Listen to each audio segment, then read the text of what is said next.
everybody, this is Judy at Judi in the Kitchen. I have some quick tips for you on cooking with parsnips, and this is great especially if you're new to cooking with them, you're not quite sure what to do with them. First of all, overcooking parsnips will make them mushy. Now that's not a bad thing because a lot of people will add the softer cooked parsnips to mashed potatoes. It helps to sweeten up the potatoes a little bit.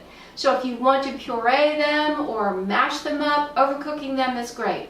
Otherwise, if you want some texture still left in them, just cook them until they're fork tender and be done. If you're cooking parsnips with other vegetables, be sure to cut the parsnips smaller than you would the other vegetables, and that includes carrots, because parsnips take longer to cook than other vegetables do. So to help them to all cook at about the same time frame, cut your parsnips smaller than the other vegetables, and that will help.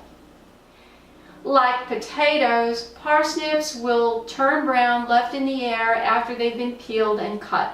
So if there's going to be a little bit of a delay between the time you prepare them and the time you cook them, put them in a bowl full of water like you would potatoes, and that will keep them from turning brown. Or you could sprinkle them with some lemon juice and make sure they're coated well, and that will stop that oxidation process and keep them fresh looking. Smaller parsnips are more tender than large ones. This property is important especially if you go to eat them raw. If you want to grate them up and put them on a salad or something like that, the smaller ones will be your better bet because they will be more tender. The larger ones have a woody core which would be tough to eat raw. Also, parsnips are interchangeable with carrots. In whatever recipe you've got that calls for carrots, you could also use parsnips in their place or mix them in with the carrots. Either way would work just as well.